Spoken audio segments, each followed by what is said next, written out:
The morning is still, the battlefield is silent. Arjuna stands with eyes that have seen both courage and collapse. Krishna, the eternal guide, stands beside him, not just as a friend, but as the voice of truth that speaks when the world's noise fades away. We enter a chapter where swords and arrows are set aside, and the true battle begins, the battle within. This is the yoga of meditation. This is the path where a warrior becomes a yogi, where action becomes stillness, and stillness becomes action. Arjuna's heart is open now. The storms of earlier chapters have softened into questions. He seeks clarity, not about victory in war, but about victory over the self. Krishna begins, not with flattery, but with fire. He says, Anashrita karma phalam, karyam karma karotiya, sasanyasi cha yogi cha. The one who performs their duty without depending on the results, that person is both a true renunciate and a yogi. The world has misunderstood renunciation.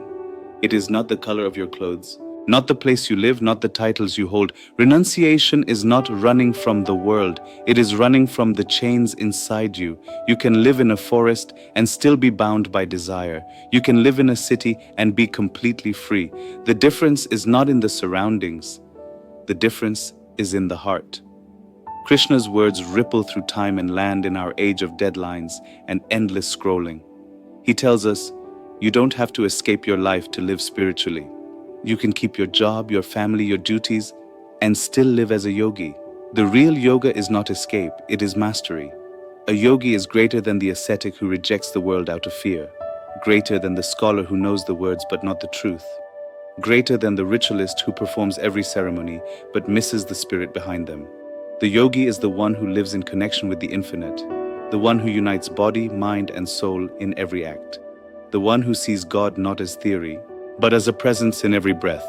And what does this yogi look like? Krishna paints a living portrait. The yogi is balanced in success and failure, in joy and sorrow, in heat and cold, in praise and blame. The yogi is content with little, independent in spirit, relying not on the applause of others for peace. They are steady, whether surrounded by friends or strangers, by those who love them or those who oppose them. This is not weakness. It is the strength of unshakable vision, because when you see the same divine spark in all beings, nothing can disturb your peace. Krishna then leads Arjuna and us into the heart of this chapter, meditation. Meditation is not an escape from reality, it is training for the mind. It is the art of making the mind your servant, not your master. The yogi, Krishna says, finds a clean, quiet place, a seat that is steady, not too high, not too low. The body is upright, the gaze softly focused, the breath natural and calm. The mind is turned inward, away from the constant pull of distraction. It rests in the awareness of the self, in the light of the soul that never fades. Yunjan evam sadatmanam yogi niyata manasa, shantim nirvana paramam madsamstham adigachati. The yogi, controlling the mind and focusing on the self, attains supreme peace in the presence of the divine. Krishna is practical. He warns against extremes. The yogi does not starve the body, nor do they overindulge it. They do not sleep too much, nor deprive themselves of rest. They do not work to exhaustion, nor live in laziness. The yogi's power is in balance. Balance in eating, balance in rest, balance in work, balance in play. This is not a life of harsh denial. It is a life of intelligent discipline. The mind is a wild horse, too tight a grip and it resists, too loose and it runs away.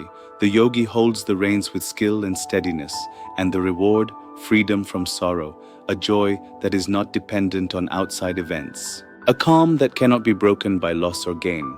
The yogi sees all beings as part of themselves and themselves in all beings. The boundaries of me and you dissolve. Compassion becomes effortless. Kindness is no longer an act of will. It is simply who they are. Krishna describes the peak of this path. The yogi withdraws the mind from distractions as a tortoise draws in its limbs. The mind becomes like a lamp in a windless place, steady, unwavering. And in that stillness, the yogi experiences the self not as an idea but as direct reality. The yogi rests in union with the divine, free from craving, free from fear, free from anger. This is not numbness, this is the fullest aliveness possible. And yet Krishna reminds us, the highest yogi is not simply the one who meditates, the highest yogi is the one who loves. Yoginam api sarvesham madgatinantaratmana shraddhavan bhajate yomam samyukta tamomata. Of all yogis, the one with faith who worships me with devotion is most closely united with me. This is the crown of yoga, devotion. You can master your body, you can master your mind, but until you surrender your heart, the journey is incomplete. In devotion, there is no pride of achievement, no sense of I am the doer.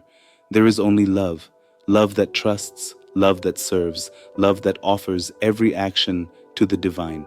And so Krishna's teaching flows beyond the battlefield, beyond Arjuna, beyond the moment in history. It speaks to the busy parent who longs for peace, to the student overwhelmed by choice, to the leader weighed down by responsibility, to the seeker searching for meaning. It tells you, you do not have to run away to find God. You do not have to abandon life to live spiritually. You have to master yourself, your thoughts, your emotions, your attachments.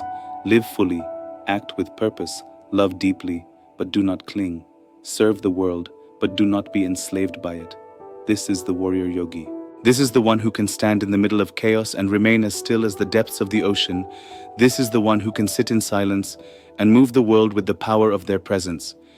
You can be this yogi, not tomorrow, not someday, now. Start with a breath. Sit, even for a moment, and watch the thoughts pass without chasing them. Bring the mind back again and again, like a friend guiding another home. In time, the distance between thoughts will widen. In that space, you will meet yourself, the self that was never born, that will never die, that has always been whole. And from that meeting, you will rise into action with clarity. Every step will be rooted in stillness. Every word will carry the weight of truth. Every act will be an offering. This is not an escape from life. This is life in its highest form. So, dear soul, walk this path. Live as a yogi in the marketplace, a mystic in the home, a warrior in the service of truth. And remember, of all yogis, the one whose heart is given to the divine, that yogi lives in perfect union. May your mind be steady, your heart open, your life a reflection of the eternal light within you. Hare Krishna, Om Tat Sat.